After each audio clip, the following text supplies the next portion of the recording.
On a entendu dire que la masturbation était quelque chose de complètement normal, mais jusqu'à quel point? Combien de fois par jour pouvez-vous le faire sans être considéré comme accro? Et si tu ne pouvais pas t'arrêter? Répondons à ces questions et pourquoi vous devriez arrêter aujourd'hui avec cet acte qui semble normal, mais cache un piège pour votre vie. Avant de commencer, je tiens à m'excuser pour la couverture exagérée, mais j'avais besoin d'attirer votre attention sur ce problème du 21e siècle qui affaiblit et nuit à tous nos jeunes et adultes, nous laissant sans volonté. Dans cette vidéo, vous comprendrez ce qui arrive à notre cerveau scientifiquement et philosophiquement, et ce que le stoïcisme a à nous apprendre sur ce vice. Aussi, n'oubliez pas de vous abonner à notre chaîne et d'activer la cloche pour ne rien manquer. Commençons maintenant. La médecine actuelle est très claire en affirmant que la masturbation est tout à fait normale, non seulement chez les humains, mais aussi observée chez les chiens et d'autres mammifères. Mais cette vision de la masturbation normale n'a pas toujours été ainsi. Autrefois, la masturbation était considérée comme immorale, surtout chez les hommes, car la production de sperme non productive empêchait les gens de se reproduire.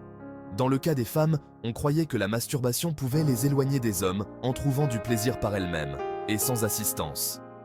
À ce fardeau moral s'ajoutait le fardeau physique, affirmant que la masturbation causait des maladies, il n'était donc pas conseillé de la pratiquer du tout. Mais revenons au présent. Que savons-nous sur la masturbation, en particulier pour les hommes souffrant d'insomnie? Ce qui est connu, c'est qu'il induit le sommeil. L'Institut français de la santé et de la recherche médicale a conclu que le cerveau masculin désactive le désir sexuel après l'orgasme. Le cortex cérébral, la zone responsable de la pensée consciente, se repose une fois que l'homme atteint l'orgasme. Cela, en plus d'annuler le désir de continuer à avoir des relations sexuelles, facilite le sommeil. Par conséquent, beaucoup d'hommes s'endorment après un rapport sexuel. La masturbation libère de la dopamine dans votre cerveau. Cette hormone est responsable de nous faire sentir mieux, de nous apporter du calme, un soulagement du stress et un sentiment de récompense. Ceci est causé par la dopamine et est tellement agréable que certaines personnes deviennent dépendantes. Le manuel Diagnostic et statistique des troubles mentaux a intégré le trouble de l'hypersexualité. Ceci classe la masturbation excessive sous la catégorie du trouble obsessionnel compulsif, un autre vice qui conduit à la destruction mentale et familiale. Dans de nombreux cas, vous ne pourrez pas vous contrôler et vous deviendrez l'esclave de vous-même, victime d'un manque de contrôle. Ainsi, cherchez des relations avec des prostituées, avec plusieurs personnes. Cela atteint un point exagéré lorsque votre cerveau réalise que la libération de dopamine est excessive et commence à bloquer les récepteurs pour tenter de vous arrêter. Les stoïciens, Sénèque, Marc Aurèle et Panis de Rhodes, maîtres de la maîtrise de soi et de la sagesse, ont abordé la vision du plaisir et de la luxure d'un point de vue unique. Des paroles d'Épicure aux pensées intimes de Sénèque, ils ont exploré les profondeurs des passions humaines, un héritage qui nous captive toujours. Pour les stoïciens, la masturbation n'était pas seulement une quête de satisfaction charnelle, mais une occasion d'explorer les limites du corps et de l'esprit. Ils l'ont vu comme un exercice de conscience de soi et un chemin vers la vraie liberté. Dans leur philosophie, la maîtrise des passions et des plaisirs terrestres était une conquête qui élevait l'esprit humain. Épicure affirmait que ce n'est pas les chevaliers du plaisir, mais la maîtrise de soi qui distingue un homme bon. Dans ce contexte, la capacité à savourer le plaisir, tout en le comprenant et en le contenant, fait la différence chez quelqu'un qui a atteint un niveau supérieur de conscience de soi. Au lieu d'être esclaves de nos désirs, nous devons en être les maîtres, comme le rappelle Sénèque, avec sa perspective philosophique.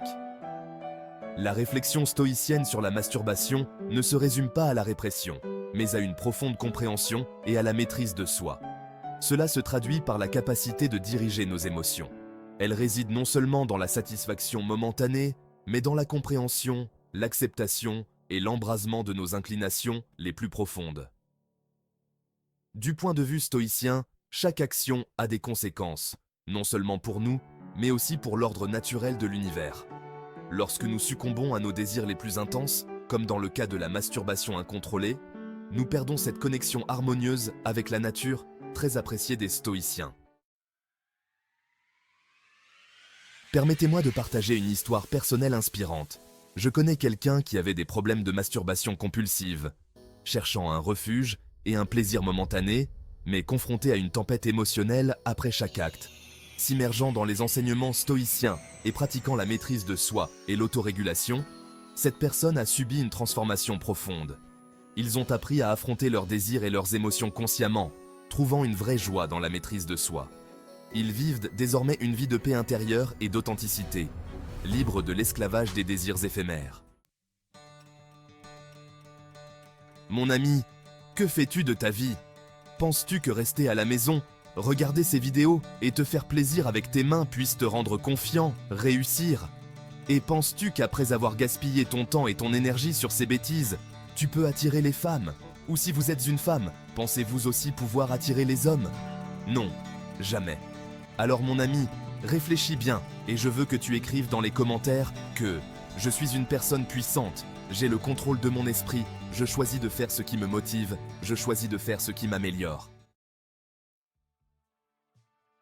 Merci de rester avec moi. Vous pouvez aimer la vidéo et vous abonner pour plus.